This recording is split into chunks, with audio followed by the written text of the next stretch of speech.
Entonces, Maravilloso, Estábamos Rodolfo. confabulando todos los brujos y brujas yo para que, que no Todo, hubiera la todo el que chance. me mundo puse ese para el mal de ojo. eso, eso. Eso parece un truco de Entonces, esos de Rodolfo que siempre conoce. les pido a todos los que están prendidos que se vayan apagando para que Rodolfo sea el único que tenga el teléfono encendido. Adelante, Rodolfo, te escuchamos. Bueno, gracias. Gracias a todos por la presencia. Claro. Arranco pues de una vez porque estamos atrasaditos. Dale. La conversación va a ser muy sencilla, tiene tres partes. Una, el tema de la resignificación de la bruja actualmente. Antes nosotros decíamos reinterpretación, como ahora dicen resignificación. Bueno, lo otro es la parte histórica de lo que fue la cacería de brujas y la tercera parte, que la cacería de brujas no ha terminado. Entonces, vamos con la resignificación. Las brujas en este momento, en lugar de ser vistas como unas figuras maléficas y demoníacas, se han convertido para muchos en la expresión de una práctica espiritual que busca la conexión con la naturaleza y el empoderamiento, como se dice ahora, el empoderamiento personal. Uno de esos movimientos que ve en las brujas eh, la expresión de una espiritualidad positiva es la Wicca. ¿Me haces el favor, Darío, y pones la diapositiva uno? Un segundito. Listo. La Wicca es un movimiento religioso que empezó a fraguarse en Inglaterra en la primera mitad del siglo XX.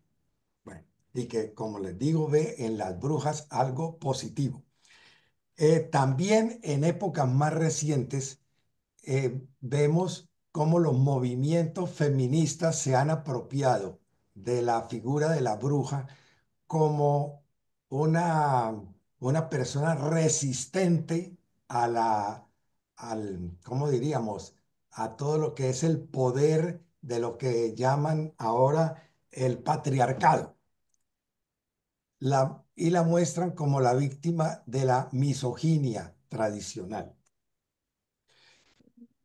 En ese sentido, hay una serie de grupos que se llaman witches, ¿no? El mundo witch. Witch es bruja en inglés. Y ese witch, como ya Darío has puesto en la diapositiva, Ya voy, ya voy. el witch tiene WITCH. Eso significa Women's International Terrorist Conspiracy from Hell. Conspiración terrorista internacional de las mujeres del infierno. El primero de esos grupos surgió en Nueva York en 1968. Bueno, es, el, an- es, es otra diapositiva, Darío. Ok. Es la primera, no esta. Antes.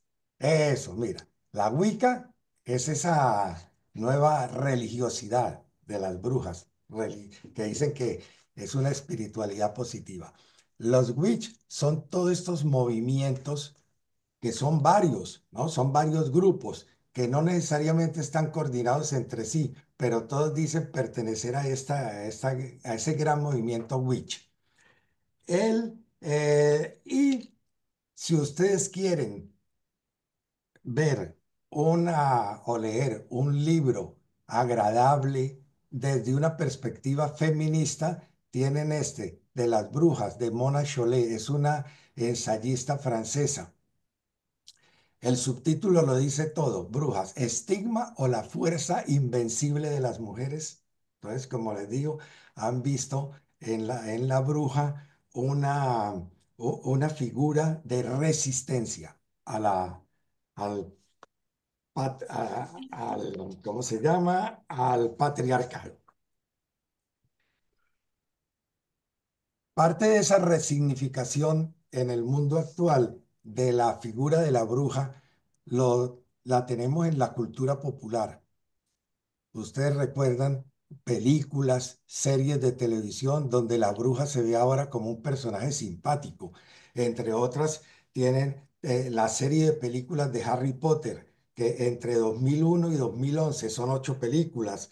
En la serie de televisión, la serie Hechizada, 8 temporadas, desde 1964 hasta 1972. Fueron 254 episodios. La bruja Samantha, que se casa con un mortal, ¿no? Llamado Darren. Tienen otra serie de televisión que duró 7 temporadas, Sabrina, la bruja adolescente. La serie la pasaron entre 1996 y el 2003. 163 episodios. La serie Hechiceras, que eran 3 mujeres, Piper, Prue y Phoebe Halliwell, tal vez las recuerdan. Entre el 1998 y el 2006 dieron 178 episodios. Y después hay otras series de estas simpáticas, como se llama La Peor Bruja. Bueno, Darío, la siguiente diapo. Un Todo esto, segundito, un segundito. Tengo que volverla a poner, discúlpame. no hay problema. Es Eh, decir, yo voy hablando. Todas sí,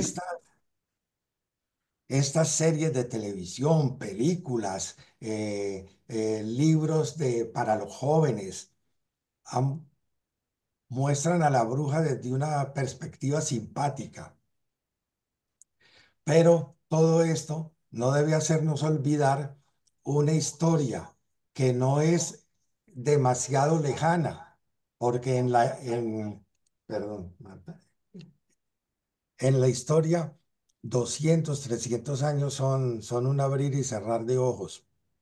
Y nosotros tenemos que entre la mitad del siglo XV y la mitad del siglo XVII hubo una gran persecución de brujas, lo que se ha terminado llamando la cacería de brujas.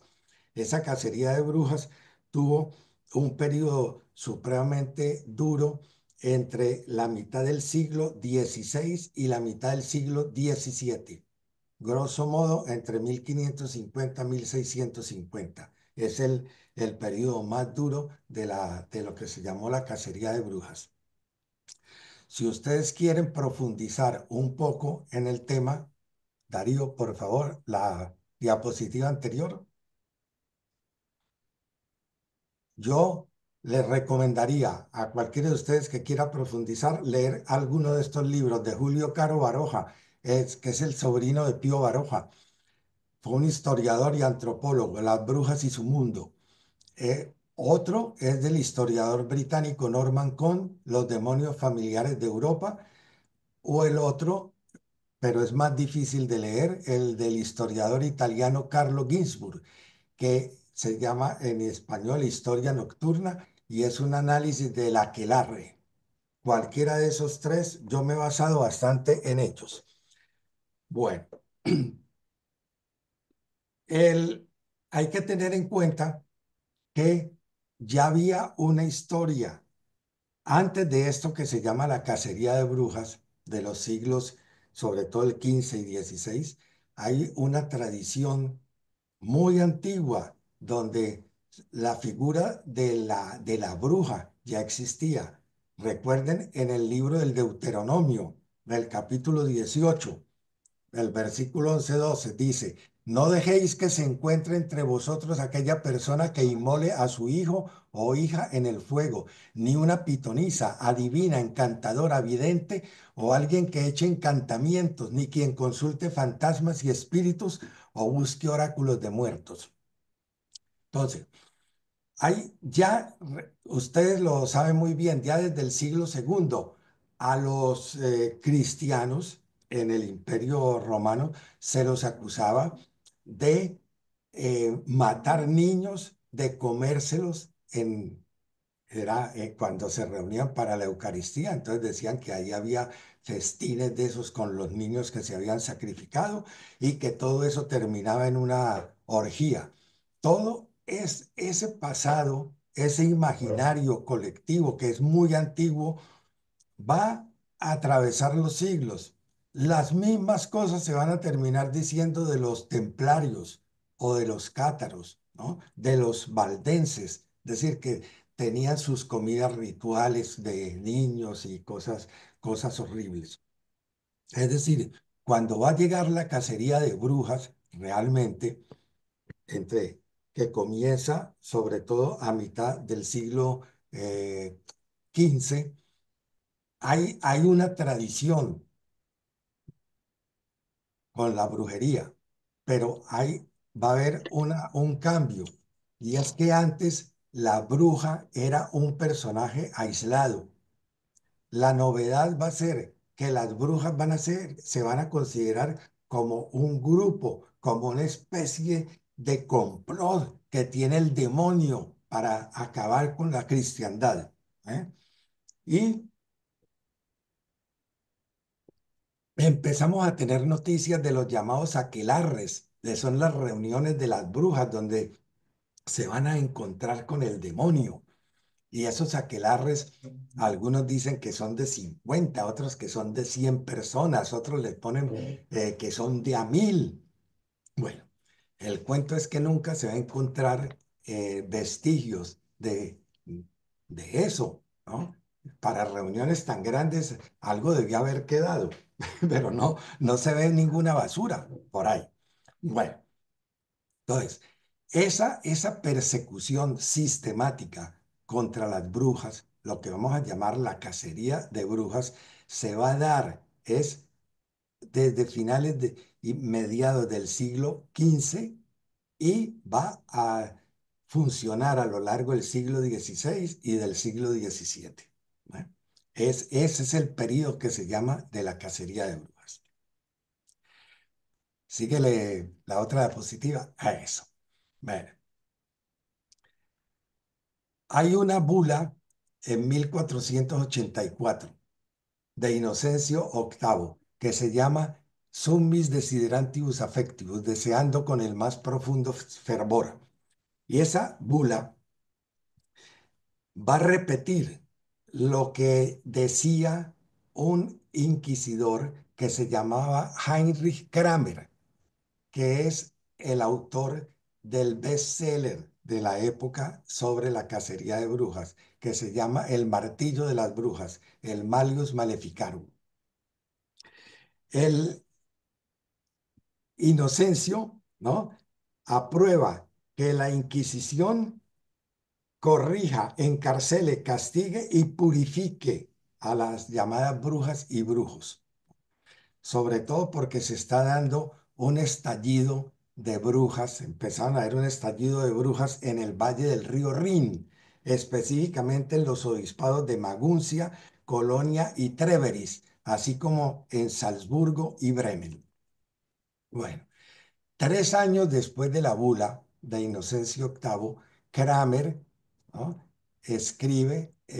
publica el Malleus Maleficarum, que es el martillo de las brujas, primer tratado consagrado específicamente a los delitos de brujería. Ese tratado se va a difundir por toda Europa y va a tener un impacto profundo en los juicios contra brujas durante 200 años aproximadamente.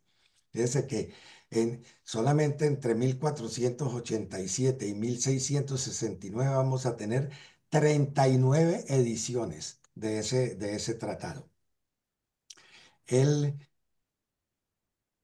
viendo el catálogo de la Biblioteca Nacional de España, ahí he encontrado para esa época del siglo XV-XVI 23 tratados de brujería.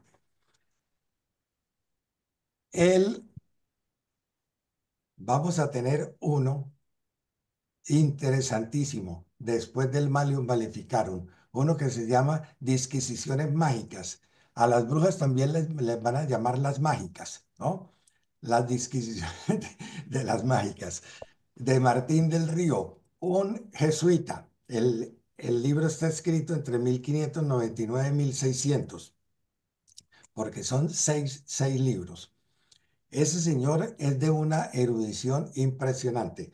Entre paréntesis, si alguien quiere leerse esos tratados, yo se los puedo facilitar, pero el problema es que el de Martín del Río solo lo tengo en latín. Bueno, el, el Martín del Río es impresionante la erudición y el libro fue muy popular tanto entre católicos como entre protestantes.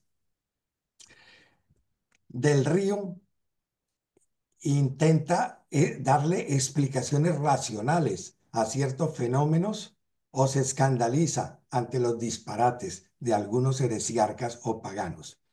Y bueno, el, entre otras, fíjese, aquí hay unas cosas interesantes. Dice que las brujas se transforman en ratones, gatos, saltamontes y otros animales diminutos para colarse en las casas por cualquier angostura, recobrando luego su forma humana. Pero el hombre dice que la explicación es más sencilla, que lo que pasa es que un demonio invisible va adelante abriendo y cerrando las puertas y ventanas por donde ellas pueden entrar y haciéndolas pasar. La, la racionalidad de semejantes explicaciones no me acaba de convencer, ¿eh? Pero también reconozco que no tengo los conocimientos sobre la materia que tenía el erudito jesuita.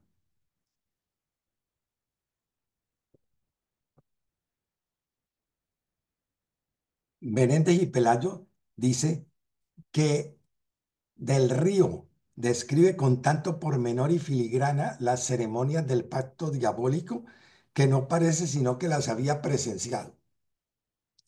Bueno, este Del Río va a ser uno de los grandes intelectuales de la época. Era, era primo de Montaigne. Otro manual de esos claves de la época es el compendio de las brujas. A las brujas en todos estos tratados se las llama las maléficas, el Compendium Maleficarum, de un italiano milanés que se llama Francesco Maria Guazzo, del 1608. Esos tres manuales van a ser claves en todo lo que va a ser la persecución de las brujas. Watson incluye discusiones sobre los pactos de las brujas con el diablo. Cuando se establece la unión entre brujería y pacto con el diablo, se va a dar un cambio radical de posición, pues la brujería se va a considerar como herejía y apostasía, pasibles de la pena de muerte. Tanto para católicos como para protestantes, la esencia del delito en los juicios de brujería será el renegar de Dios para servir al diablo.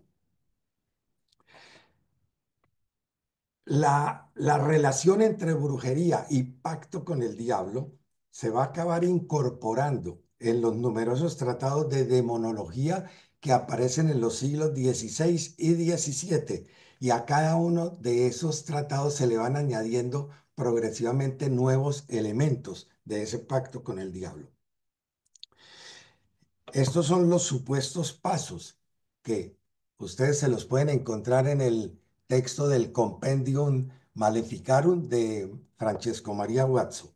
Dice, 1, en el pacto con el diablo, se renegaba de la fe cristiana, diciendo, reniego del Creador del cielo y la tierra, reniego del bautismo, reniego de la adoración que antes rendía a Dios, me adhiero al diablo y solo en él creo.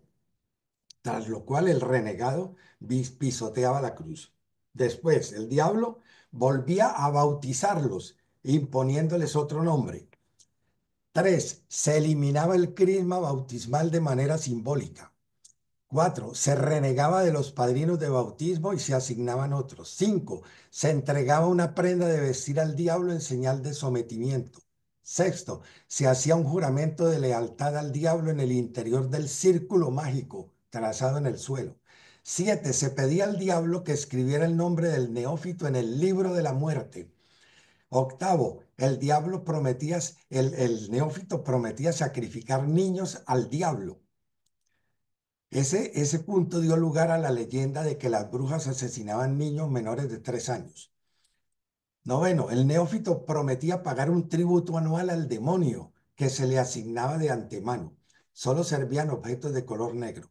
10. La persona recién ingresada en la nueva secta recibía la marca del diablo en varias partes del cuerpo, usualmente en el ano en los hombres, el pecho y los genitales en las mujeres, de manera que esas zonas quedaban insensibles.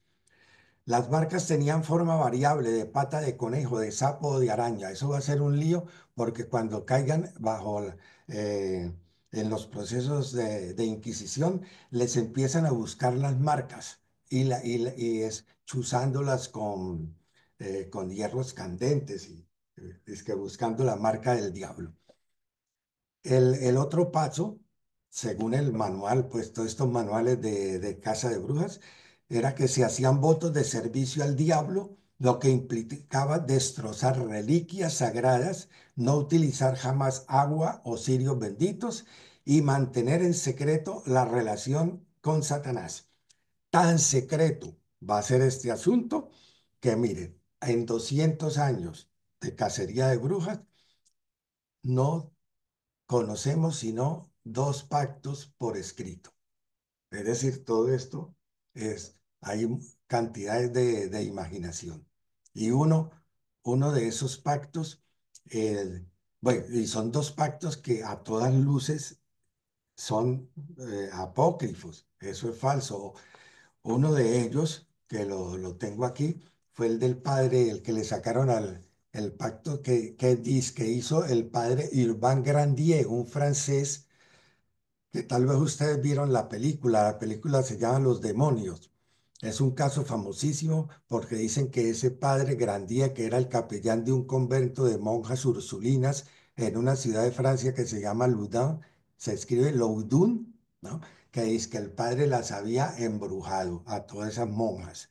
Y al, Aldous Huxley, el inglés, tiene un libro sobre la posesión de los posesos de Ludán y Michel de Certeau tiene otro libro sobre la posesión de Ludán.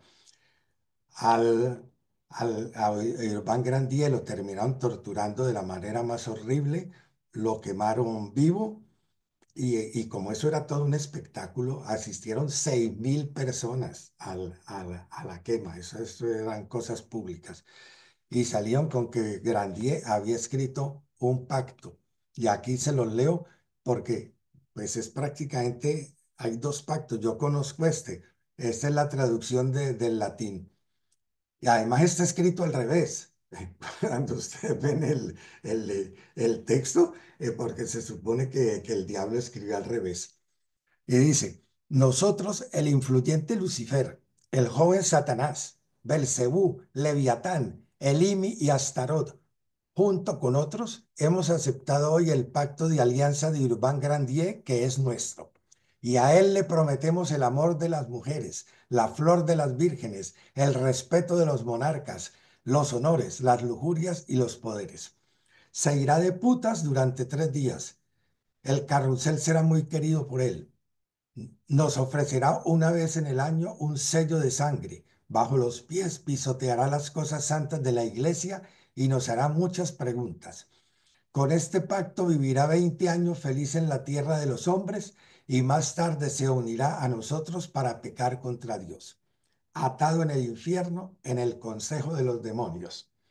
Y firman Lucifer, Belcebú, Satán, Astaró, Leviatán y Elimi.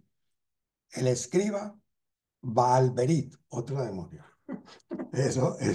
Ahí tienen uno de los únicos pactos escritos que conocemos.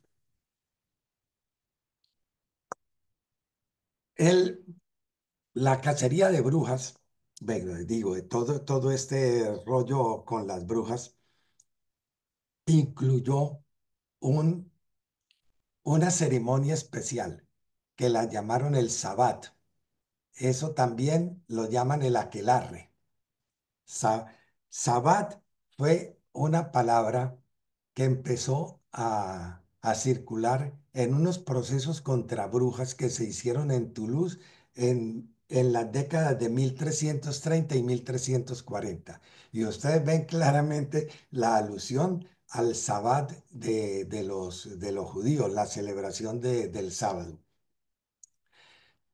También a todos estos Sabbat lo van a llamar el, el- el- una sinagoga de brujas. También puras alusiones de una manera a los judíos, de demonizar no solo a las brujas, sino también a los judíos. El término aquelarre, que se va a hacer también popular, solamente empezó a utilizarse en, a partir de 1610 en unos procesos muy espectaculares que se hicieron en Navarra, que fueron contra las brujas de Zugarramurdi. Bueno, y se llama aquelarre porque en vasco áquer es macho cabrío y larre es el prado. Entonces supone que era el prado del macho cabrío. La Ante la ausencia de pruebas inequívocas de la celebración de tales reuniones, la hipótesis más aceptada es que fue una invención de inquisidores inspirada en antiguas leyendas de hechicería, orgías licenciosas y parodias blasfemas del rito cristiano. Pero según estos manuales, hay mire, manuales de cacería de brujas, yo alcancé a ver en el catálogo de la Biblioteca Nacional de España 23 manuales de los siglos XV, XVI, XVII. Pero en mis manos, pues he tenido los tres que les he mencionado, sobre todo a través del Internet. A quien quiera se los puedo mandar. Se supone que el aquelarre, pues esta reunión, que también se va a llamar el Sabbat, comenzaba 2 horas antes de la medianoche. Según otras versiones, comenzaba hacia las 11. Todas las versiones coinciden, sin embargo, en que con el canto del gallo finalizaba el conventículo de brujas. Todas las versiones coinciden, bueno, en que los aquelarres a veces terminaban antes del canto del gallo porque alguno de los asistentes pronunciaba las palabras prohibidas. ¿Cuáles eran? Dios, Virgen María o Jesucristo. O que alguno se santiguaba o que hacía el signo de la cruz. Entonces supone que eso ponía fin al aquelarre. No acudía a un número fijo de brujas. En algunos casos se habla de 50 o de 100 brujas. En otros casos hablan de que hay una reunión de varios miles de brujas. Les digo que para mí es muy curioso que contando que hubo tantos aquelarres, que se reunían tantas brujas, por ningún lado dejaron rastros, ni siquiera restos de basura. Yo no, eso nadie ha visto los restos de un aquelarre. Se supone que en todos esos aquelarres se celebraban ritos de adoración a Satanás y otras ceremonias como era el bautizo, entre comillas, de los nuevos seguidores del demonio. El demonio, en esas narraciones de todos estos manuales de brujas y de inquisidores, el demonio aparece como un macho cabrío con barba de chivo, pezuñas partidas, grandes ojos negros, a veces llameantes, manos corvas, como las garras de las aves de rapiña, larga cola y voz ronca. Tenía la piel negra y arrugada y una corona de pequeños cuernos, o bien un par de ellos más grandes, o uno en el centro de la frente que emitía luz. A veces lo ponen con alas negras, símbolo del ángel caído, y llevaba un tridente. En las enciclopedias de brujería explican incluso que era feo, a pesar de lo cual era arrogante y teniendo en cuenta todas las brujas con las que copuló, debía de ser increíblemente seductor. Les he mencionado, recuerdan cuando Darío puso la diapositiva, el libro de las disquisiciones mágicas, Disquisitionum Magicarum, de Martín del Río, la Martín del Río.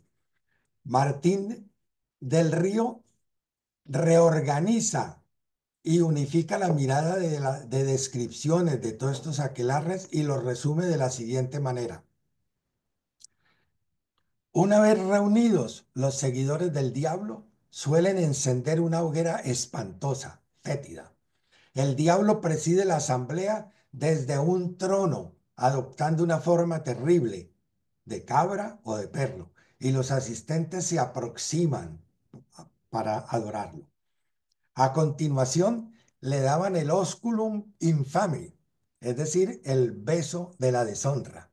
El diablo dice que se volteaba, le mostraba las nalgas y le tenían que besar el ano. Ese era el osculum infame. Le ofrecían velas negras o cordones umbilicales de niños pequeños. Otra parte esencial del aquelarre era el banquete. Después de esa adoración al diablo venía el banquete. Los demonólogos, banquete que los demonólogos van a convertir en un derroche de gula y en el que, según algunos, las brujas ingerían el pastel mágico. Ese pastel mágico estaba hecho a base de millo negro mezclado con carne de niño sin bautizar. Manjar que supuestamente las ayudaba a no declarar que eran brujas cuando estaban sometidas a la tortura.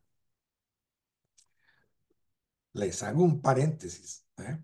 El Martín del Río, que para nosotros, inclusive que fuimos jesuitas, es un gran desconocido, fue uno de los grandes humanistas del siglo XVII. Era de una de las familias principales de Flandes, familia española, pero que vivían en Flandes, de altos funcionarios. Fue consejero de Felipe II, fue primo segundo de Montaigne, el famoso humanista francés. Y tiene una cantidad, cuando ustedes van a Wikipedia y buscan Martín del Río, verán la biografía, la cantidad de libros que escribió, pero ha pasado a la historia por las disquisiciones mágicas o investigaciones mágicas, también le llaman, que es una verdadera enciclopedia. Eso es impresionante. A quien quiera le puedo enviar, tengo el texto en latín, el PDF en latín, pero son casi 600 páginas. Y el solo índice de las materias que trata son 52 páginas. Que les cuenta a ustedes todo tipo de pociones, de plantas, todo lo que quieran sobre las brujas. Tanto que cuando se publicó el libro, uno de los grandes adversarios de ese libro fue un dominico de apellido Maluenda y se oponía al libro porque decía que ese libro con el pretexto de perseguir y denunciar a las brujas lo que hacía era enseñar la brujería. Eso es un compendio impresionante. Bueno, sigue en la síntesis que hace del Río sobre esos aquelarres, dice que después del banquete y de la comida del pastel mágico, venían bailes lujuriosos y el aquelarre finalizaba con una gran orgía sexual. Eso ni les cuento los detalles porque son muy escabrosos y pueden escandalizar a algunos. Pero, oiga, el diablo dice ahí que hacía diabluras, ¿eh? El diablo, eso es tenaz. El, eh, Eso es muy curioso porque dice en el relato que el miembro del diablo al penetrar a las brujas les causaba un dolor extraordinario. Eso aparece en casi todos los textos sobre demonología con pequeñas variantes. Y también es constante el sadismo de los autores al imaginar tormentos sexuales sufridos por las brujas. Lo que uno se pregunta es si iban a sufrir tanto, ¿cómo era que se prestaban a la tal orgía? Bueno, la cosa, de todas maneras, esto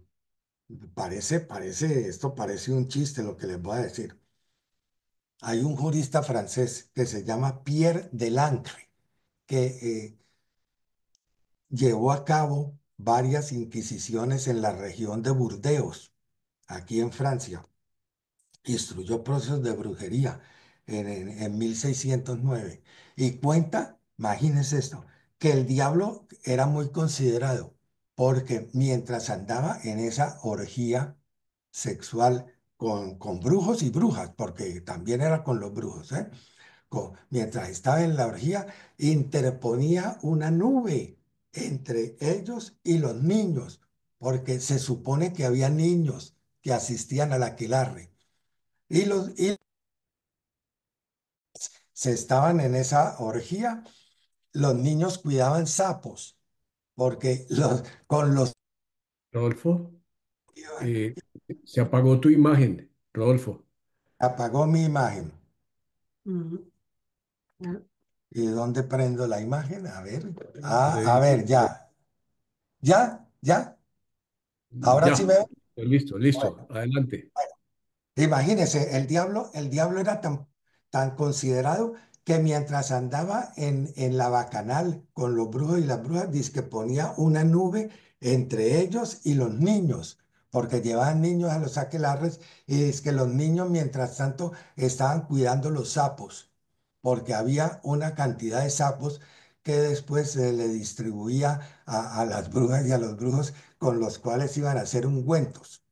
Bueno, él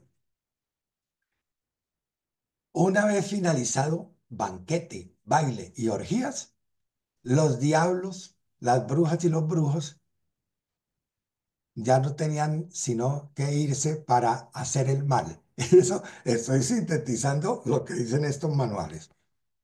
Una de las formas más usuales de las brujas, según todos estos manuales de brujas, una de las formas más usuales de hacer el mal era arrojar con la mano izquierda polvos malignos sobre los campos cultivados para malograr las cosechas. En ocasiones se dice que envenenaban el ganado, pues con los pozos, o envenenaban también a los vecinos de los que se querían vengar. Podían también organizar tormentas. Esa es otra cosa, que cada vez que hay una tormenta, entonces le atribuyen que eso es la bruja. O también que podían hundir los barcos. Cuando se hundía un barco, piensen en el País Vasco, en Galicia, ¿no? En el Mediterráneo. Decían que era una bruja que lo había hecho estrellar contra los acantilados o que le había causado una tormenta. Bueno, todas esas actividades resultaban menos interesantes para los jueces que las orgías y los banquetes, ¿no? Pe- Pero, eran actividades que aterrorizaban realmente a una población que en aquella época creía a pie juntillas en la existencia del demonio y de todos los acólitos del demonio. Hago una observación para que, claro, mira. En la antigüedad, desde muy, muy antiguo, les cité el Deuteronomio, pero ustedes se encuentran brujas, ¿no? Adivinas, envenenadoras, todo eso lo encuentran a lo largo de toda la historia. ¿Cuál fue la especificidad en ese momento cuando empieza a mitad del siglo XV hasta finales del siglo XVII, que va a ser el periodo de la cacería de brujas? Periodo que va a tener momentos de calma y momentos más álgidos. Por ejemplo, grosso modo, el momento más fuerte de caza de brujas fue entre 1550 1650. Ese es el periodo más fuerte de la cacería de brujas. El, y lo que les decía, ¿cuál es la especificidad? Sí, porque se ha creído en brujas desde hace mucho. Era que antes de este momento que se va a llamar específicamente la cacería de brujas en Europa, las brujas y los brujos se veían como personajes aislados. La especialidad en la cacería de brujas es que se va a ver como un grupo, un grupo, ¿eh? Y un grupo que ha hecho pacto con el demonio y que se reúne en los famosos aquelarres. Eso no sé, esa idea no se había tenido antes. ¿Ah? Entonces, en el, después hablaré con lo del el pacto con el demonio porque tengo por aquí. Ah, no, pues ya leímos el pacto con el demonio de Urbain Grandier, el que se supone que, que hizo Urbain Grandier. Entonces, ténganlo bien presente, esa especificidad. Es el cuento del pacto, que hay un pacto con el demonio y que ya es un grupo amplio, no son hechiceros por ahí sueltos. Una característica que se le va a atribuir a brujos y brujas, y digo brujos y brujas, porque no fueron solamente brujas.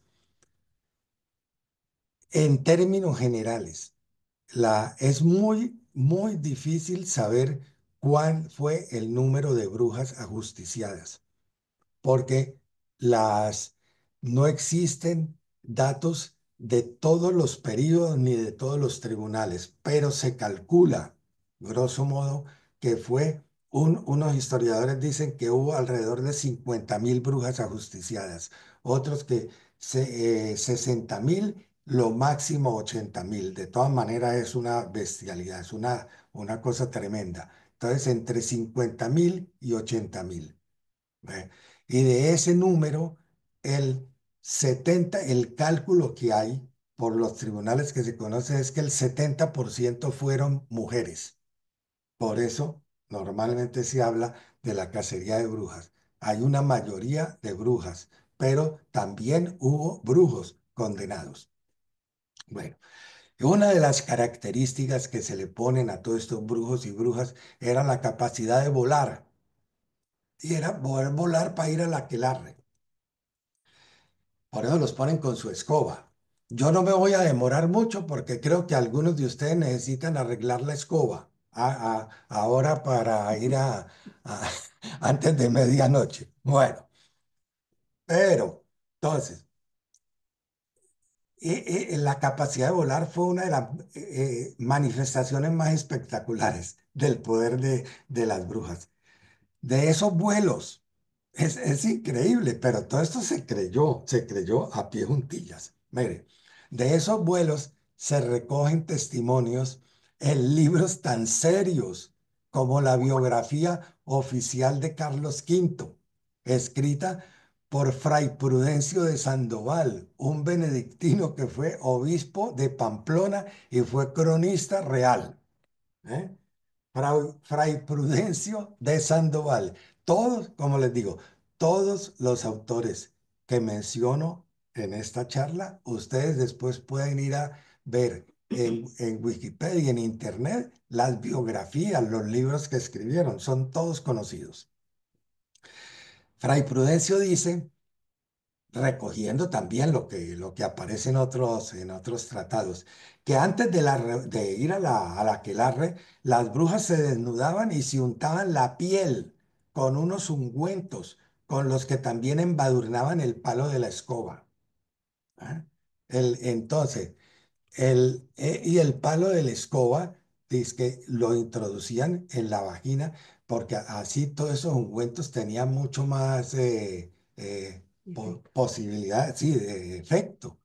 Eh, hay, es curioso porque uno puede dar una explicación lógica a todo ese cuento de los vuelos de las brujas. Mire, hubo un sacerdote y científico francés, es astrónomo, se llama Pierre Gassendi. Búsquelo. Pierre Gassendi, Gassendi, que vivió entre 1592 y 1655. Fue un científico y un filósofo de cierto renombre. Y el hombre hizo el siguiente experimento con, con, el, con la fórmula que le había dado un brujo. Hizo unos menjurjes, ¿no? Preparó una receta y se la dio a una serie de campesinos en los Alpes. Y resulta que todos quedaron sumidos en un letargo y al despertar, cuando despertaron dijeron que habían asistido a una junta diabólica. Entonces ven que hay los brujos y las brujas sabían utilizar mucho las plantas alucinógenas. Entonces, probablemente muchos estaban convencidos realmente de que habían volado, ¿no? Como muchos vuelan ahora con el LSD o con cualquier cosa, hacían un viaje. Bueno, en todo, en todo este asunto de las brujas y de esta cacería de brujas, hay un elemento que, que tenemos, hay que tener en cuenta, y es la misoginia tan impresionante. Ambiental, ¿no? Ustedes tienen el Malleus Maleficarum, el que cité, el martillo de las brujas. Entre otras, las brujas en latín, en esos tratados, se llaman maléficas. En latín es maléfica. Por eso tienen el Malleus Maleficarum, el Compendium Maleficarum, también de Guazzo, el italiano. La misoginia hace, en el Malleus la misoginia hace que las mujeres sean las principales culpables de los delitos de brujería, ¿no? Y dice el Malleus lo siguiente, es decir, el martillo de las brujas, que va a ser clave, ese libro va a ser clave durante 200 años en todo lo de los procesos de brujería. Dice, todas, lo cito, todas las malignidades son poca cosa en comparación con las de una mujer. Yo me escondo.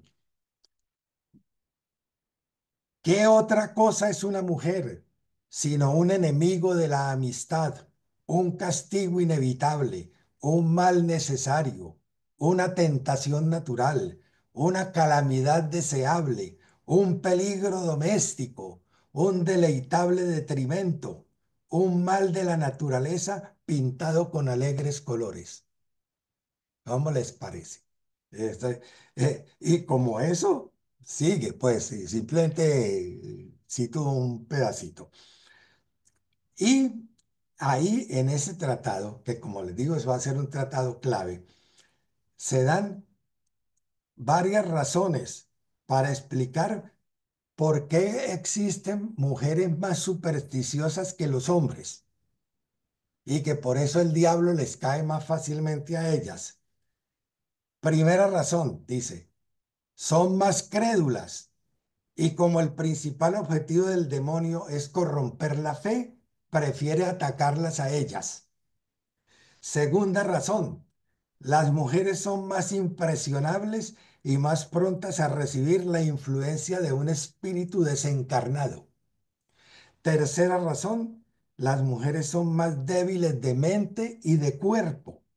Por eso no es de extrañar que caigan en mayor medida bajo el hechizo de la brujería. ¿Ustedes entienden por qué las feministas ahora cogen a la bruja además como un símbolo de la pobre, de la mujer oprimida, ¿no? Y víctima de los hombres? Se inventa el Malium Maleficarum hasta una etimología traída de los cabellos sobre fémina. Fémina en latín es la mujer, la fémina. Entonces dice que la fémina, ¿qué quiere decir? Es fe minus, la que tiene menor fe. Fe minus, imagínense la etimología tan traída de los cabellos. Y que por eso, como tiene menor fe, es mucho más rápida para abjurar de la fe y hacer los pactos con el demonio. Bueno, el, el, otro elemento que encontramos en en todo este imaginario sobre las brujas, pero que fue un imaginario que tuvo consecuencias concretas, porque van a terminar, eh, supongamos más o menos 60.000 muertas, pero hay que tener en cuenta lo siguiente, que hay muchas que van a terminar muy mal, que no tenemos la contabilidad de las que han muerto luego, después de haber sido torturadas, ¿ah? Que no las quemaron o no las ahorcaron, porque normalmente las quemaban o las ahorcaban, sino que van a quedar supremamente baldadas y que se mueren luego por causa de las torturas, porque la tortura se va a volver sistemática para hacer confesar a las supuestas brujas. Entonces, otro de los, como decía, de los elementos que aparece en toda esta cacería de brujas es que las brujas hacían cocimientos. ¿Eh? Eh, es decir, y eso aparece en la, ¿cómo diría? En el imaginario con la bruja. El imaginario de la bruja es montada en una escoba y lo otro con una olla. La olla ahí haciendo las pociones. ¿Y por qué? Pues en cierto sentido, dicen los estudiosos que lo único concreto que tenemos, realmente lo único concreto es que se encontraron en las casas de algunas supuestas brujas las ollas con hierbas, con ungüentos y todo eso, porque eran personas, algunas de ellas, que tenían el conocimiento ancestral del uso de la botánica, ¿eh? Pero esos son conocimientos milenarios que se han ido transmitiendo de generación en generación. Pero entonces viene el problema con los ungüentos, que las brujas sabían hacer pociones mágicas. Bueno, lo otro es que a las brujas, algunas se las va a terminar acusando por ser parteras. Entonces tienen brujas que por conocimientos botánicos, eran curanderas y lo otro, van a caer también muchas que eran parteras. Y las parteras en muchos sitios, fíjense, el pueblo no tenía recurso a médicos. Quienes curaban eran los que llamábamos los curanderos y las parteras pues en los pueblos. El problema va a ser que las estadísticas dan que entre siglos XV y XVI, cuando va a ser lo duro de la cacería de brujas, lo más duro, el promedio de niños que morían antes de cumplir la semana de vida era 1 de cada 5. 1 de cada 5 moría antes de la primera semana. Entonces, la partera también tenía el riesgo, no solo de que le cargaran el muerto, es decir, que le había hecho algún maleficio, ¿eh? O- y la mortalidad era muy alta, entre otras cosas, por la mala nutrición, por las infecciones, porque no había remedios contra las infecciones.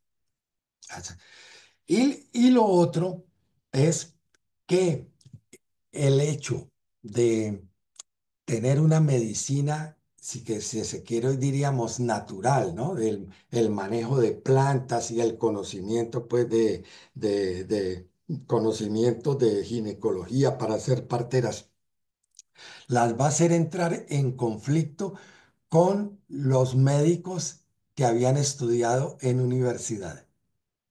Las universidades van a tener su auge en el siglo XII y XIII. ¿De acuerdo? ¿Ah? Ahí es el comienzo de las universidades. Y van a siglo XII, XIII. Y ustedes van a tener todo esto de mitad del siglo XIV hasta finales del siglo XVII, todo este conflicto. Entonces, se va imponiendo progresivamente en que solamente es legal y admitido la medicina que llamaban medicina galénica, es decir, la de la gente que había estudiado en universidades. Eso hace más vulnerable también a las llamadas brujas. ¿Eh? Bueno, a eso, entonces, el trabajo de comadrona va a entrañar muchos riesgos y es la única profesión a la cual el martillo de las brujas le dedica cuestiones específicas. Fíjese, en ese martillo Es fácil de encontrarlo. El martillo de las brujas lo tienen ustedes traducido en Amazon. Lo compran y en PDF, en versión digital de manera bastante económica.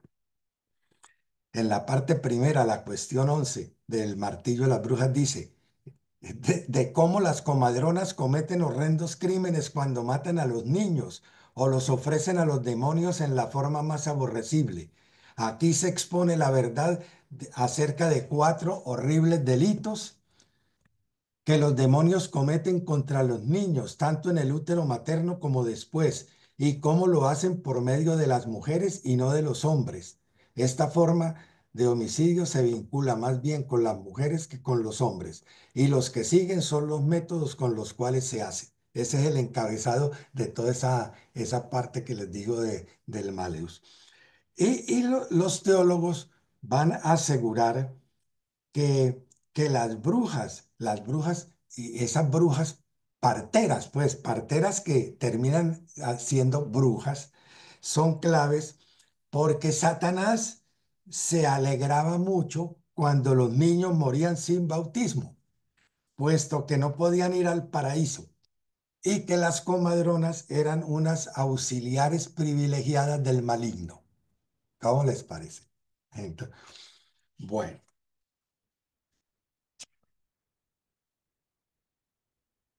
Yo creo que voy acelerando porque nos coge la medianoche y tengo que ir a una aquelarre.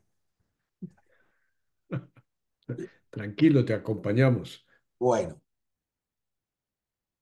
grosso modo, mira, es, ya les dije cómo era muy complicado saber el número exacto de muertos y que entre el 70, alrededor del 70% fueron mujeres. Lo otro, no, no se dio la cacería de brujas de la misma manera en todas partes.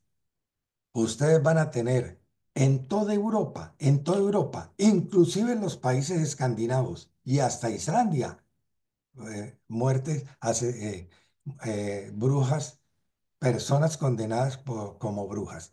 Pero, ojo, de, en el último, el, uno de los últimos trabajos así muy técnicos de historiador, por aquí tenía los datos, bueno, pero los digo de memoria.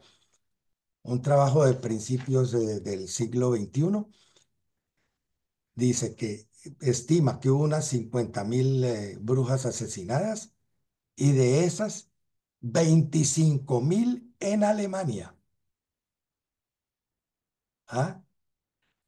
Lo digo porque a veces tenemos en la cabeza como la idea de que la cacería de brujas fue en España y que fue la Inquisición y no fue así. En España el cálculo máximo que hay es que hubo unas 500 y se dieron sobre todo en el País Vasco, pues Navarra, en Cataluña y en Galicia, y unas 500. En Alemania, 25.000. Y otros sitios que con respecto a la población fue tremendo, Liechtenstein. ¿Ah? En Liechtenstein de el cálculo es que el 10% de la población fue quemado como bruja o brujo. Bueno, en Suiza también. Y otro aspecto es que la cacería de brujas se va a dar tanto en, en el mundo protestante como en el mundo católico, en ambos. Calvino va a ponerse al frente de los procesos contra brujas en Ginebra. Lutero también dice que las brujas son unas enemigas de la reforma protestante. Y cuando ustedes van a tener el, precisamente en Alemania, donde les digo que el número de brujas asesinadas es enorme, hay que ver que hubo una guerra impresionante en Alemania pues no solo en Alemania, fue en toda Europa Central, se llama la Guerra de los 30 años. Es una guerra que se dio entre 1618 y 1648 y va a oponer a los estados que favorecían la reforma protestante y los estados que favorecían la contrarreforma católica. Y entonces, en la parte protestante queman brujas por ser católicas, en la parte católica brujas por ser protestantes. ¿Eh? Y todo eso va a ser tremendo. Bueno, como tengo que ir terminando, mira, no quisiera pasar por alto lo siguiente, las causas. Uno se puede preguntar, bueno, eh, ¿y esto por qué? ¿No? Mira, aquí tengo es un demonio, ¿no? Y aquí tengo una brujita. Bueno, El, el, ¿por qué se dio todo esto? No hay una sola causa. ¿Eh? Cuando ustedes leen algunos tratados, unos insisten en unos aspectos, otros insisten en otros, porque todo depende mucho de los lugares y de los tiempos. A lo largo de estos 200 años, esas persecuciones no van a ser homogéneas, ¿no? En intensidad, ni van a estarse de la misma manera en todos los lugares. Pero hay una serie de factores que llevaron a esta cacería de brujas. Uno, el dolor y la desolación que trajeron las epidemias.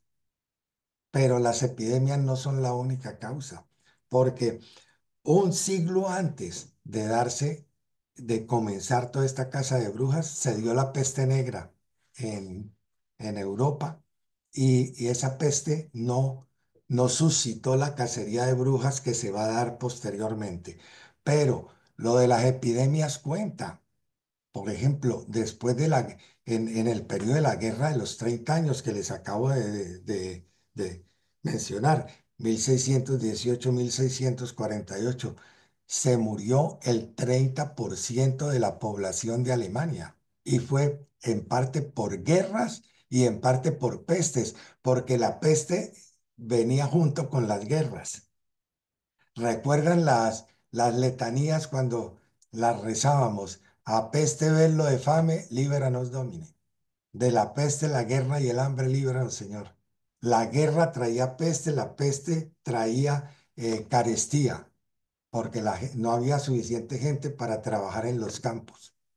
Entonces, peste, guerra y hambre estaban interrelacionadas y siempre se buscaba algún chivo expiatorio. Entonces, fácilmente, póngale el caso de la guerra de los 30 años con las pestes que hubo y las hambrunas ahí, y eso corresponde también con un buen número de asesinatos de brujas.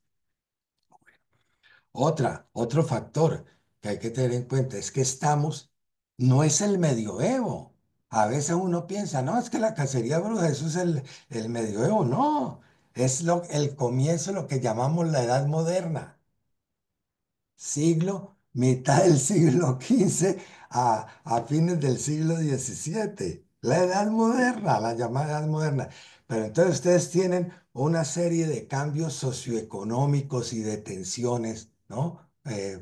Sociopolíticas y económicas que también influyen en este periodo de transición de una época a otra. Las guerras de religión entre la Reforma Protestante y la Contrarreforma Católica que les acabo de mencionar, las brujas que se convierten en chivos expiatorios de las tensiones acumuladas por todos estos factores. Y lo otro, ojo, los factores más mezquinos que no hay que olvidar, la avaricia de los inquisidores, porque se expropiaban bienes. Entonces, sabe de algunos casos que se trataba de ver cómo se le quitaban los bienes a alguien acusándolo de brujo o de bruja. Jueces o campesinos que querían hacerse con las posesiones de sus vecinos procesados. Y otro, el odio y las rencillas acumulados durante años, porque se denunciaban en pequeños grupos campesinos. Usted fácilmente denuncia a otro y dice, ese es un brujo o una bruja, y se lo quita de encima. Un factor que a veces yo personalmente no lo había tenido muy en cuenta eran los factores climatológicos. Mire, entre comienzos del siglo XIV y mediados del siglo XIX se va a dar una época que los climatólogos llaman la pequeña edad de hielo. Hay un enfriamiento y tienen ustedes un periodo muy, muy frío en los años 1610, 1620, ¿tá? Donde, por ejemplo, el año 1626 lo consideraron el año sin verano, con unas heladas de miedo. Entonces se perdían las cosechas y le terminaron achacando la pérdida de cosechas a las brujas. Esa es otra. Otro factor, el desarrollo de la imprenta. La imprenta va a ayudar a difundir por toda Europa las teorías demonológicas de estos tratados que les he mencionado. Les mencioné tres que son los que conozco y son tres realmente muy, muy famosos. Pero como les dije, en el catálogo de la Biblioteca Nacional de España encontré, no sé si eran 23 o 26, ahí está la lista de todos esos tratados. A todo lo anterior, hay que añadir el influjo de las creencias religiosas predominantes en la época. Nosotros probablemente ya no creemos en demonios, todo eso, pero en aquella época se creía a pie juntilla, y lo creían los papas, los cardenales, los obispos, la gente del pueblo. Entonces, en una sociedad en la que la religión controlaba todos los aspectos de la vida, la maldad se encarnó en la figura del diablo y de sus acólitos, los brujos y las brujas. ¿Ah? Es toda una especie de complot satánico. Bueno. Y el otro factor, tampoco lo olvidemos, la misoginia. Una misoginia ancestral. Eso es muy viejo, la misoginia. Aquí se alborotó la misoginia. El, ya les, pues, no repito, lo que les dije, que aparece en el Malio de la mujer como la débil de mente y de cuerpo y de espíritu, a la cual el demonio la tienta mucho más fácilmente y que nos hace caer a todos. Bueno, acabo con la parte histórica porque creo que ya hay suficientes elementos y simplemente para terminar, quiero decir lo siguiente. A ver, todo, todo esto, esta mirada retrospectiva, nos sirve para, para ponernos alerta sobre el hoy. Actualmente, yo me llevé una sorpresa preparando esta charla. Se los digo sinceramente, no lo sabía, pero buscando cosas en internet y todo, me he dado cuenta que ha habido, dicen los estudiosos, más asesinatos de brujas en el siglo XX que todos los que hubo entre la mitad del siglo XIV y el final del siglo XVII. En el siglo XX. Tanto es así que se ha establecido es el 10 de agosto. El 10 de agosto es el Día Internacional contra la Caza de Brujas. Hágame el favor. Día Internacional contra la Caza de Brujas. Se estima que en Tanzania, entre 1960 y el año 2000, en 40 años nomás, y en Tanzania se asesinaron alrededor de 40.000 personas acusadas de presunta brujería. Y ustedes tienen asesinatos de brujas en muchos países del África subsahariana. Lo mismo hay asesinatos de brujas en Latinoamérica, en México, en Ecuador, Perú, Bolivia, en el Asia, sobre todo en la India, en Indonesia y en Papúa, ¿ah? Nueva Guinea. A mi modo de ver, siguen existiendo los factores que desencadenaron la cacería de brujas, que son la misoginia, las creencias mágico-religiosas, los conflictos políticos religiosos, la falta de espíritu crítico, la búsqueda de chivos expiatorios ante el dolor y el sufrimiento. El odio a las personas diferentes. En el Congo, por ejemplo, asesinan a los niños albinos pensando que son brujos. La avaricia, denunciar a otros, la venganza y la supresión de las cautelas legales ante un problema supuestamente extraordinario, como pasó con las brujas. Dice, aquí se puede torturar porque esto es un complot del demonio, hay que acabar con todo esto. Y entonces, yo pienso, no he hablado de un pasado definitivamente enterrado. ¿Eh? El estudio de la historia no, para mí por lo menos, no es un viaje al mundo de los muertos solamente. La historia humana es la crónica del eterno presente. Gracias. ¡Wow, Rodolfo! ¡Qué espectáculo! ¡Qué maravilla, oye! No, no, no, no, no. Que estamos todos absolutamente fascinados con tu charla. Mil gracias por toda esa preparación, toda esa erudición. Honestamente no sabía nada y ahora sí, de que las hay, las hay. Estamos absolutamente convencidos. Vamos a abrir estos minutos que nos quedan para comentarios, para preguntas. Ojalá lo más rápido cada uno, pero no nos podemos quedar sin el enriquecimiento de todos. De manera que pueden levantar sus manitos, pueden hacerle preguntas a Rodolfo, comentarios rápidos y estoy oyendo. No, no veo manitos levantadas. Bueno, Silvio Zuluaga empezó. Adelante, Silvio. Bueno, yo creí que Adolfo Hitler había muerto, pero lo veo muy rejuvenecido hoy. Está bien, Hola muchas John, ¿cómo estás?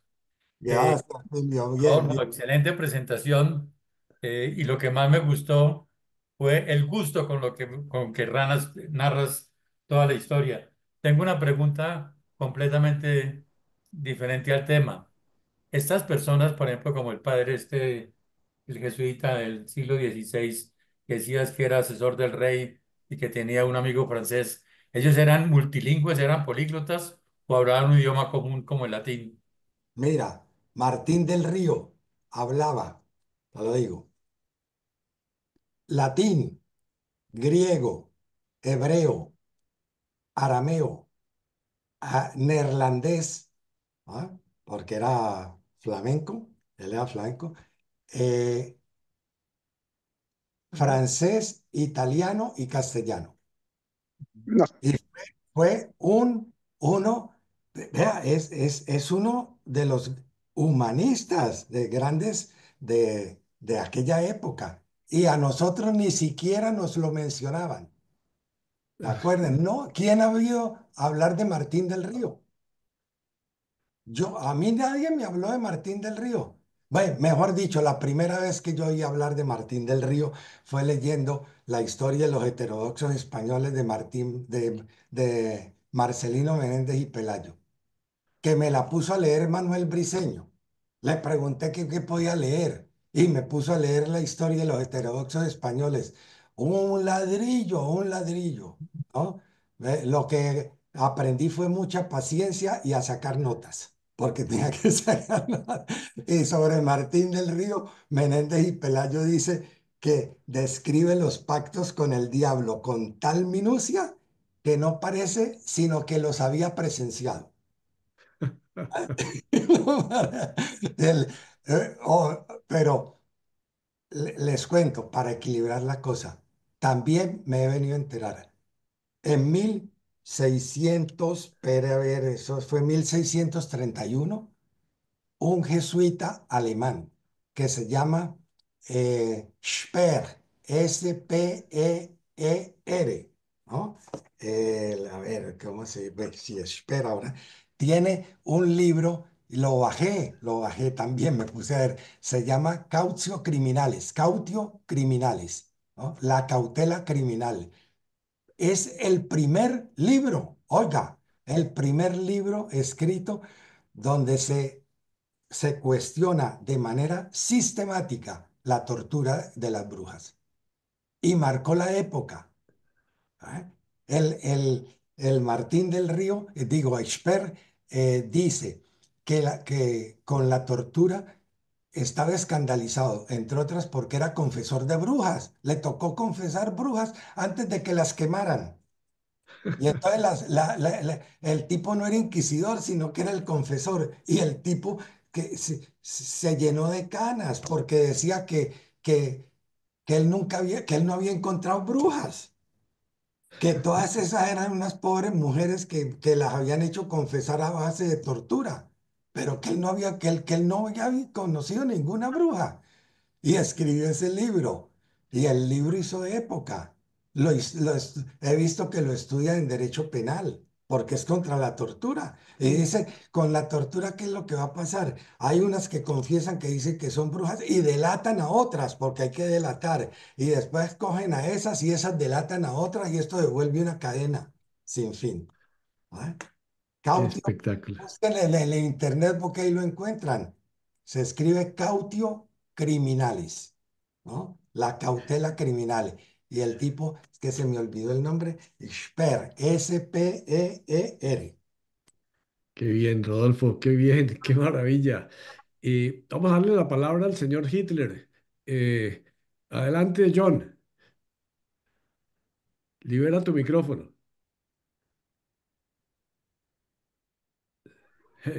Bienvenido, John, te oímos. No, no, no, libera el micrófono. Ahí, Hallo, Rodolfo. ¡Ay! Guten Tag. Guten Tag. ¡Oteta! Ich heiße Adolf Hitler. Ich komme aus Berlin. Ich spreche Spanish. ¿Ok? Bueno, entonces te voy a hablar en español. Bueno, mira, Gracias. eh, los, es que te quería comentar, extraordinario todo este recorrido por histórico. Tú eres un historiador y un investigador extraordinario. Este recorrido por todo lo que ha sido esa, digamos, esos males, yo diría que en el fondo, males religiosos, en el fondo, ¿sí? Eh, Desafortunadamente sucedieron esas situaciones, murió muchísimas mujeres, especialmente que son las más, las que la sociedad en general y todas las culturas han denigrado. Fíjate ahora cómo es en Afganistán, etcétera, ¿cierto? Desafortunadamente esa es como nuestra historia de los seres humanos y de los seres humanos machistas, ¿sí? Te quería invitar cuando vuelvas aquí a visitarnos al Averno en uno de tus diálogos desde Ultratumba, te quiero contar cómo fue que yo no morí quemado allá en esa caverna cuando llegaron los rusos a Berlín, sino que pude escaparme y te quiero contar cómo fue ese escape que fue por avión rumbo a Noruega, después en un submarino y llegamos a Argentina, donde finalmente tuve una muerte tranquila, apacible, después de muchos años. Gracias. qué bien, John. Auf Wiedersehen. Tú eres Auf Gracias. Wiedersehen. Martín Bormann. O no, Mengele, Mengele. Yo creo Mengele, qué Sí. bien. Estoy viendo a Juan Valentín con nosotros, con la cabeza atravesada por un hachazo. Qué cosa tan horrible. ¿No quieres hacer algún comentario, Juan Valentín? Bueno, muy buenas noches a todos. No he tenido que buscar alguna solución para estar a la altura, ¿verdad? A la altura de la noche y a la altura de la sapientísima intervención de Rodolfo que nos ha ilustrado el aquí hachazo que tiene la cabeza. con la... hay un par de cosas mientras él hablaba que he recordado de inmediato, y es que cuando yo estudiaba medicina, tenía un profesor de historia de la medicina que era realmente era un erudito, ¿no? Y él hablaba de la brujería y daba dos puntos interesantes, ¿no? primero era sobre que yo creo que además lo ha comentado Rodolfo, ¿no? El primero era sobre los ungüentos, ¿no? Esos mejunjes que ya hacían y que se untaban las ingles y las axilas, que son zonas, los zonas de pliegue de la piel, es donde el estrato córneo de la piel es más débil, menos grueso, con lo cual la absorción es mucho mayor, ¿no? Incluso en las zonas genitales, que son zonas de mucosa, la absorción es todavía mucho mayor. Entonces, uno puede utilizar, generalmente lo que se usaba era belladona. La belladona es una planta atropínica. Nosotros la usamos generalmente en la consulta de oftalmología cuando queremos ver el fondo de ojo de una persona. Entonces nos dejan caer una gotita en el ojo muy diluida y entonces se dilata la pupila y el médico puede asomarse al interior de la retina y observar la distribución de los vasos y todo eso. Pero cuando se usa a mayor dosis y por vía cutánea, pues se sabe que puede producir alucinaciones de tipo de sentir una gran ligereza del cuerpo, casi una levitación, incluso algunas personas llegan a notar como si volasen y se levantasen como unos centímetros por encima del suelo, ¿no? Y otra de las cosas que este profesor decía que a mí me hizo pensar mucho es sobre la presencia de una cabra o de un macho cabrío o de un chivo o de un ciervo o de un muflón en las ceremonias de los aquelarres, ¿no? Y él sospechaba que había primitivas religiones que probablemente tenían una antigüedad tan grande como de los tiempos de las sociedades cazadoras y recolectoras, en donde se daba culto a la pieza de caza, que en este caso solía ser un animal con cuernos. Por tanto, él desdramatizaba la idea de que aquello fuese realmente el diablo o una representación del diablo, sino que era más bien una forma de representar una cultura ancestral, una religión ancestral desaparecida ya, en donde daba culto a la pieza de caza, ¿no? Que es la que daba pues vida al grupo social que se alimentaba de ella, ¿no?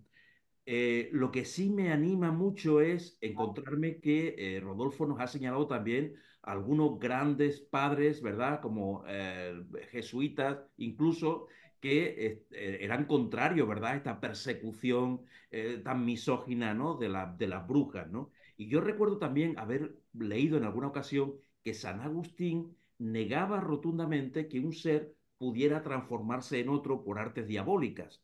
Él lo decía fundamentalmente refiriéndose a la bruja Circe y al episodio ese de la Odisea, en donde convierte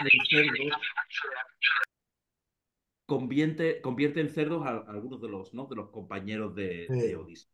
Sé también que el padre Feijó, Benito Jerónimo Feijó, hizo una labor extraordinaria desde la iglesia también, de luchar contra la superstición, ¿no? que había en ese terreno. Y por último, para rematar, lo que sí, cuando alguien me pide una historia de miedo, una verdadera historia de terror, yo siempre me acuerdo de un pasaje del Evangelio que desde muy pequeño me ha dado verdadero pánico, que es el capítulo 5 de Marcos, en donde se describe a un poseso que anda por el cementerio con unas cadenas, dice, va arrastrando unas cadenas porque lo han intentado atrapar otras veces y siempre las ha roto. O sea, ya la presentación que hace del caso es alucinante. Y entonces es el propio demonio el que se acerca a Jesús de Nazaret y le increpa y le dice, ¿qué quieres de mí? ¿Por qué vienes a molestarme, no? Y él le dice, ¿cómo te llamas?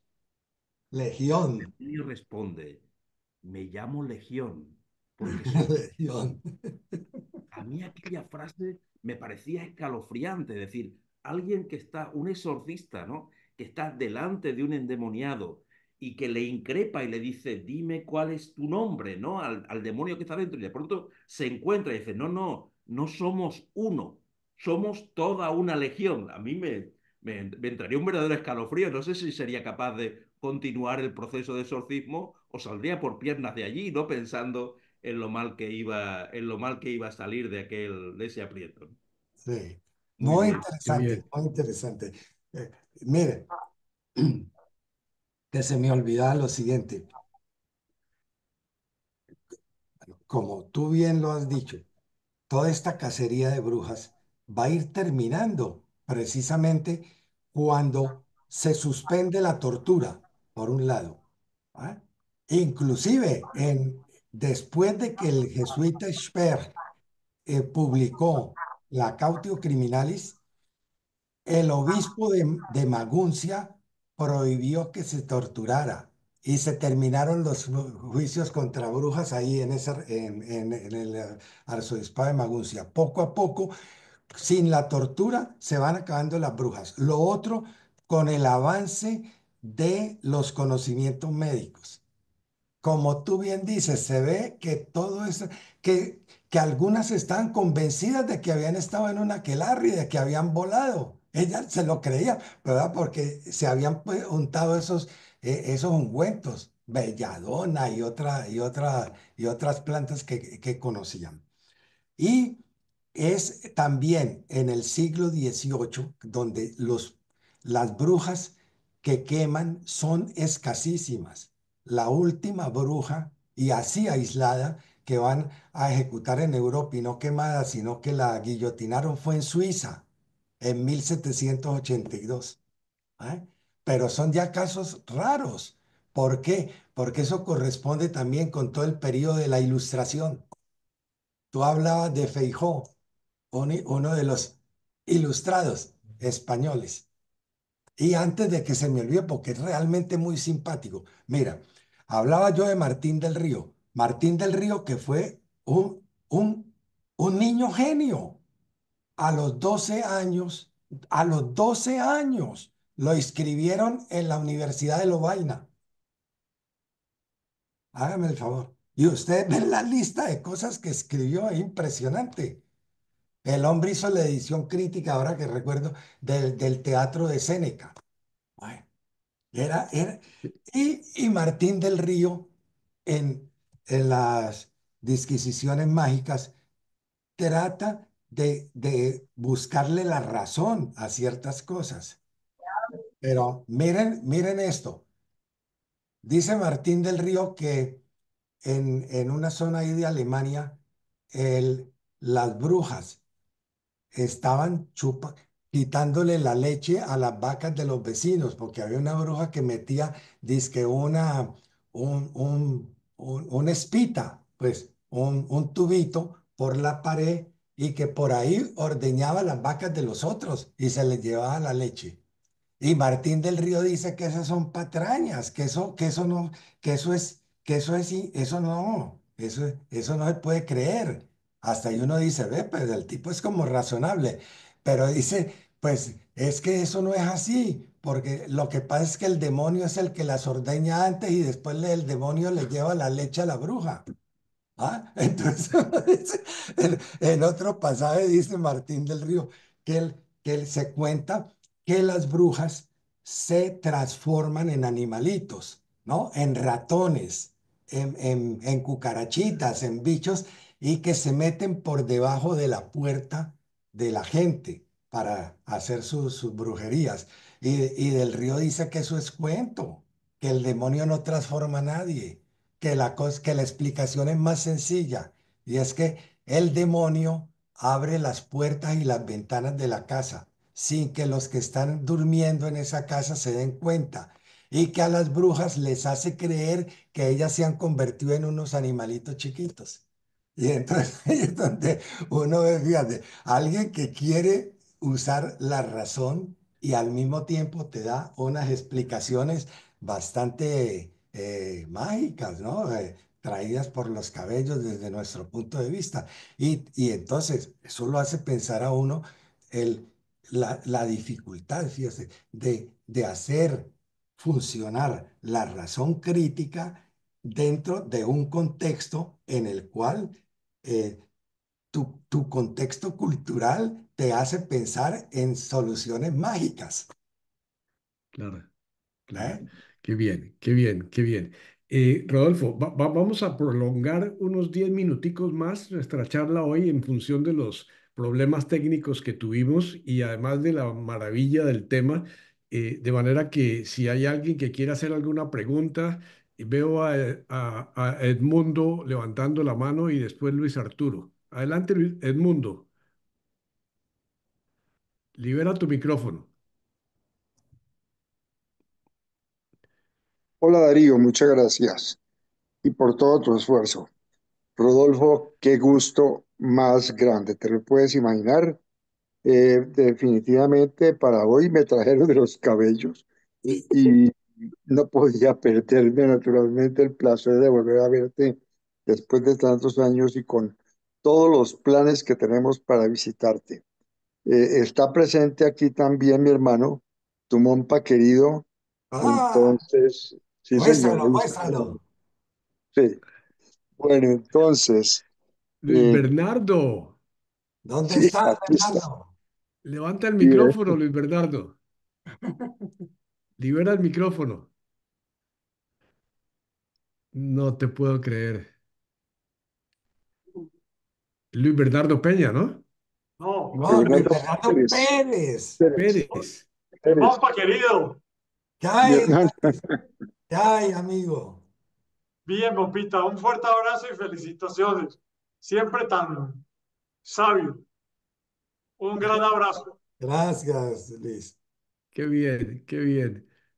Entonces, Rodolfo, aunque tanto por preguntas como por tu propia iniciativa, has hecho alusión a jesuitas de una y otra manera, quiero preguntarte si con ocasión de tu investigación has tenido ocasión de identificar cuál fue la posición ya oficial de la Compañía de Jesús frente a la brujería, máxime teniendo presente la profunda relación que se presentó entre la Compañía de Jesús y la Contrarreforma, cómo la lideraron ellos, y por lo tanto tengo esa curiosidad de pregunta abierta. Gracias, Rodolfo. Mira, l- lo que voy a decir lo tengo que someter luego a investigación. Y es lo siguiente, encontré que el padre Claudio Acuaviva, que fue, se lo considera como el segundo fundador de los jesuitas, de la Compañía de Jesús, porque ha sido el generalato más largo de la historia de la compañía. Si Ajá. mal no recuerdo, fueron como 33 años de generalato. Y es todo ese, esa bisagra entre el siglo XVI y el siglo XVII. Precisamente uno de los momentos duros de la cacería de brujas.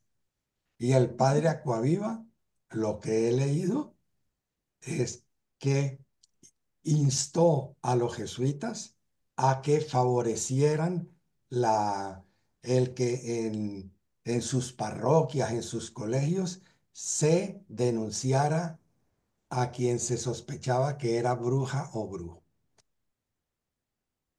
¿Vale? Ent- Wow. Entonces, pero me he puesto a buscar, inclusive he ido a tratar de encontrar en internet Claudio Acquaviva y la brujería, nada, nada, no, no lo he encontrado, pero eso me dejó rasquituerto, ¿vale?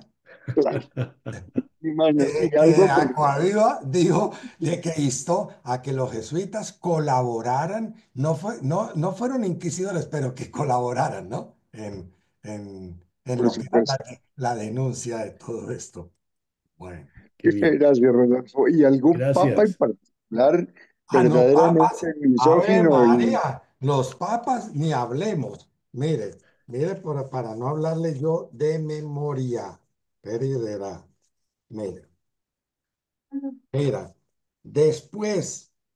después de que Inocencio octavo, que no era tan inocente, ¿no?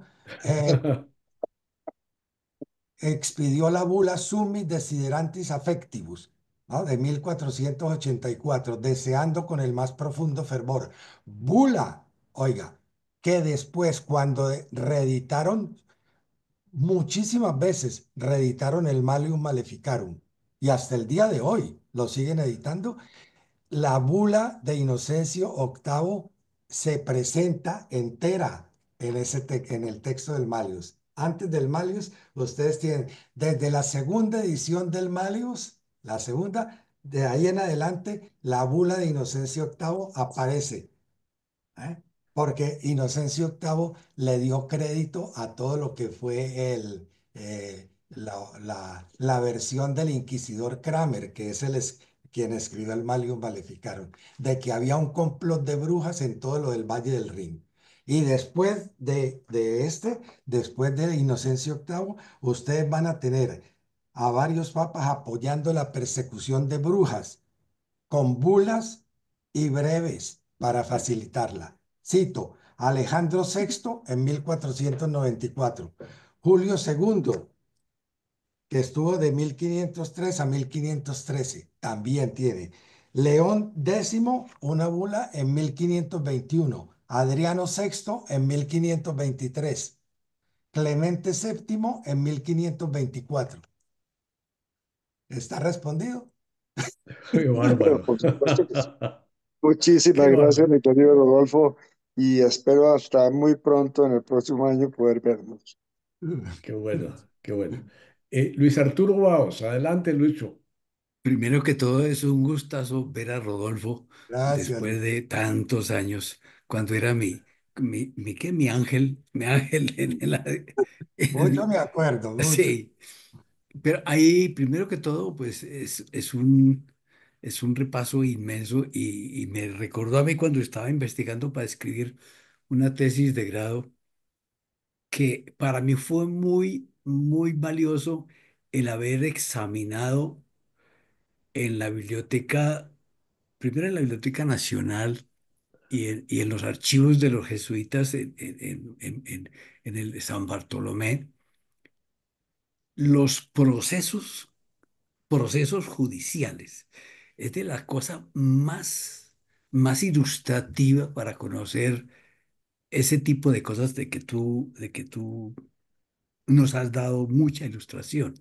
Por eso me acordé mucho de ese momento y en ese momento leí el Maleus Maleficarum, porque, porque la misoginia que yo encontré a través de esa investigación cuando escribí una historia de la educación en Santa Fe de Bogotá en el siglo XVIII, exactamente aparece lo mismo, o sea, no es siglo XVI, XVII, no, en el siglo XVIII y XIX encontramos lo mismo. Es Y en el decir, 20. sí, ese aspecto es muy importante y no lo hemos superado.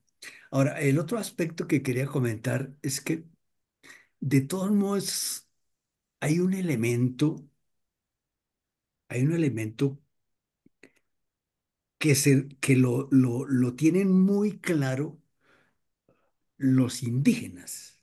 Si tú, por ejemplo, ves la película ahora de los niños perdidos en la selva, que ahora es película de Netflix, y que estuvo en el primer plano de toda la información cuando se perdieron 4 niños en la selva aquí en Colombia.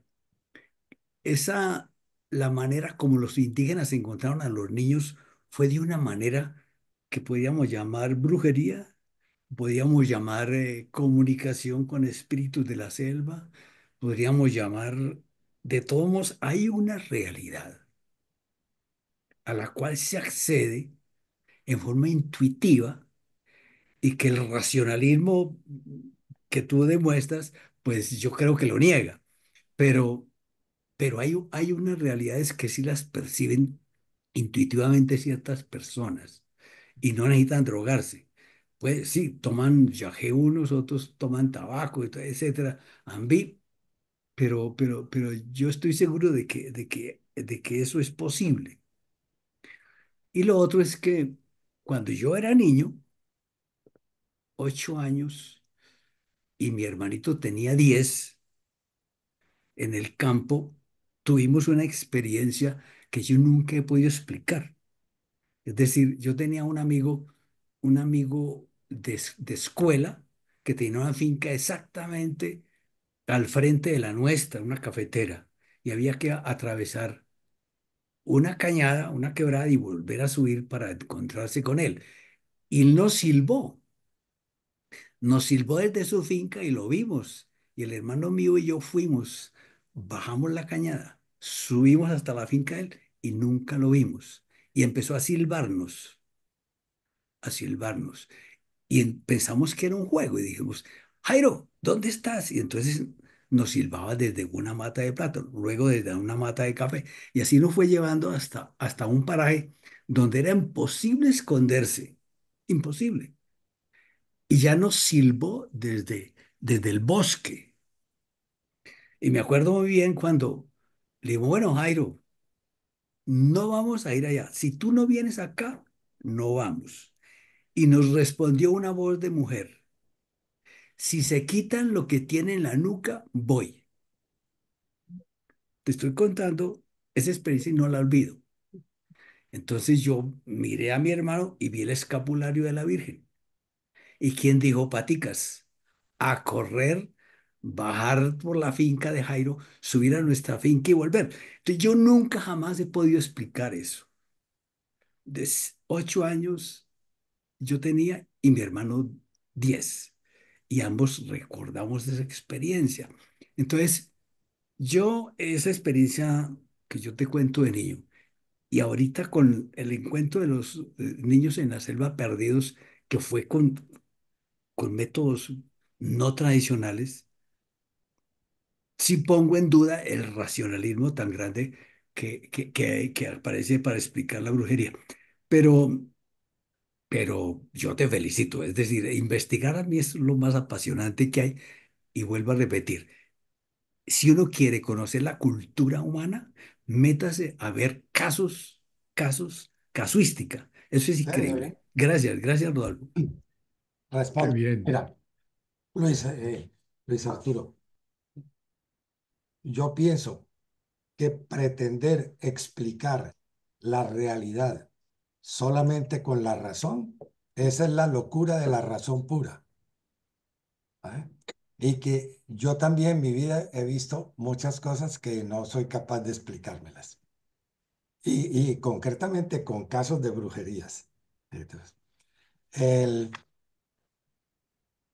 yo viví en una finca los primeros 5 años de mi vida y todas las vacaciones las pasaba en una finca, en una zona que es básicamente negra, al sur de Jamundí, donde está el Alterón, Quinamayo, Puerto Tejada, Robles. Entonces, yo oía hablar continuamente de lo del mal de ojo y ver los curanderos, los que rezaban el ganado y le sacaban a distancia los gusanos al ganado. Yo eso no me lo explico, pues racionalmente, pero creo que hay realidades que escapan a la razón pura, ¿no? Y también pienso que hay sí, personas que tienen ciertos dones que Claro. uno no tiene, ¿no? Y lo otro la sugestión, no sé, la credulidad. Mire, mire, hay tiempo y cuento un caso. Sí, hombre, dale. Mira, cuando estaba ahí en el cine, año 1981, iba a celebrar arriba del circo de toros, donde se llama la Macarena, o sea, hacia arriba, hacia la montaña. Iba a una capillita. Al final de una de las misas se me acerca una señora, yo estaba todavía en la sacristía con una cantidad de gente alrededor y me dice que el hijo estaba endemoniado y que yo se lo tenía que exorcizar. Hijo, yo le dije, expliqué que yo no podía hacer exorcismos, que eso, bueno, todo lo que ustedes saben, que eso solo lo pueden hacer unas personas delegadas especialmente y bla, bla, bla. La señora dijo que no se movía de ahí. ¿Ah? Que mientras yo no le exorcizara al niño, ella no se iba. Y estaba yo ahí con toda la gente, esa sacristía llena. Y yo dije, bueno, aquí qué voy a hacer. Entonces les dije, yo todavía pues con mi alba, con la estola, todo eso, les dije, bueno. Mire, esto no es un exorcismo, pero entonces vamos todos a rezar el Padre Nuestro.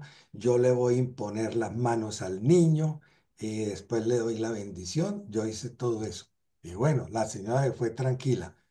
al cabo de, de una semana volvió y a agradecerme que el exorcismo había funcionado, que el exorcismo había funcionado, que el niño estaba ya bueno. Yo creo que el problema era de ella, que le estaba transmitiendo al niño muchas ansiedades, pero ahí vos ves, hay unas cosas que uno no sabe, ¿no? Claro. Ella quedó convencida que el exorcismo, lo otro, estuve un año yendo todos los lunes del año al cementerio central de Bogotá a hacer una investigación sobre el culto a los muertos en el cementerio central, que porque eso también a través de esa investigación era investigación, acción participativa, porque yo iba con un grupo de monjas y de gente de una comunidad de base en el sur de Bogotá y me habían pedido los del CINEP que les ayudara a ver cómo se hacía investigación, ¿no? Sobre el tema de la cultura popular. Entonces yo dije, bueno, todos los lunes y hacíamos diarios de campo y todo eso. Oiga, ustedes no me van a creer, en ese cementerio central, en un sector del cementerio donde no quisieron entrar muchos, era están las tumbas, huecos en el suelo donde tiraban a la gente que nadie reclamaba, les echaban cal encima, periódicamente hacían unas hogueras y quemaban muertos y ustedes veían al lado de la pira funeraria donde estaban quemando el cadáver, la gente rodeando la pira con un alambre y en el alambre, al final del alambre ponían una moneda y quemaban y estaban así quemando eso como marshmallows, como haciendo unos marshmallows. A la siguiente semana le ponían otra moneda hasta que llegaban, creo que era a 9 monedas y estaban convencidos de que eso era buena suerte, ¿no? Y al mismo tiempo, mientras estaban en esa quema, tú veías en los rincones, era un pastizal enorme, el pastizal, eso no lo cuidaban, el pasto le daba uno a la cintura. A veces, y en medio de esos pastizales veía uno gente recogiendo huesitos de los muertos que habían quemado y todo eso, o con velas negras haciendo rezos. Macumba. Y sí, sí, y hechizos. Y hay gente que después está convencida que le hechizaron y queda fregada. ¿Ah? No, no, no, aquí yo tuve un colega. No, no hay muchos detalles, pues, porque es mejor no darlos, pero llegó un momento donde, eso fue hace ya varios años, me dijo que y lo iban a terminar echando, porque no iba a dar clases. Y entonces lo llamé el decano y me llamaron a mí porque dijo que quería que yo estuviera presente. Y él decía que era que cuando se iba a levantar no podía porque él sentía algo que lo oprimía. Le dijeron aquí, no, pues que fuera donde un psicólogo o donde un psiquiatra. Burnout, ¿Aló? un burnout, lo que Amberna, ahora Pues, actualmente se llama ahora un dirían burnout. un burnout, claro, claro. Pero a propósito de esto, fíjate, todo el mundo de las creencias.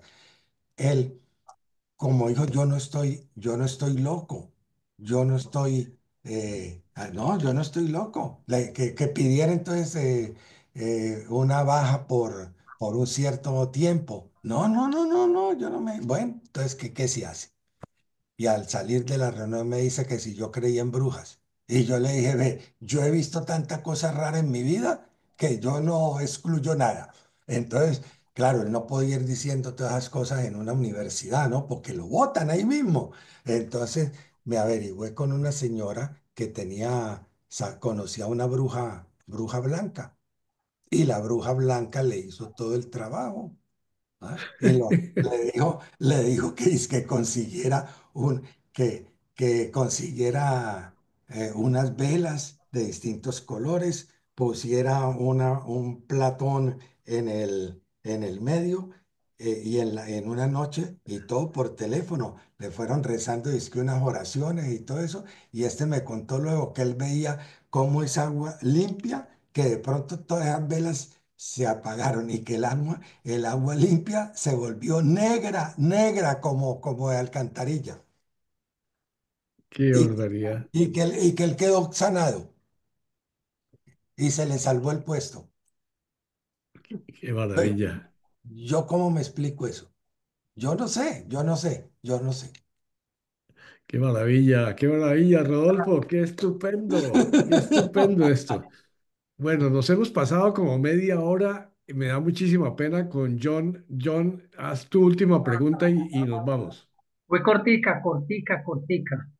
No, Dale. es simplemente para contarle a Rodolfo que cuando mencionó lo de la autosugestión, que precisamente en Toulouse, de Toulouse es Émile Coué, que tiene unos tratados sobre eh, la autosugestión extraordinarios que son modelo mundial. Simplemente es eso. Ya. Aquí Qué le bien. llaman la método QE, Ah, el el método QE. método, el QE. método Coué, correcto. Era un farmacéutico. Ajá, Qué perfecto. bien, qué bien, qué bien. Rodolfo, millones de... Podríamos quedarnos toda la tarde y toda la noche aquí para seguir conversando sobre esto. Creo que hay un aplauso general de todo el mundo por esta maravillosa tertulia.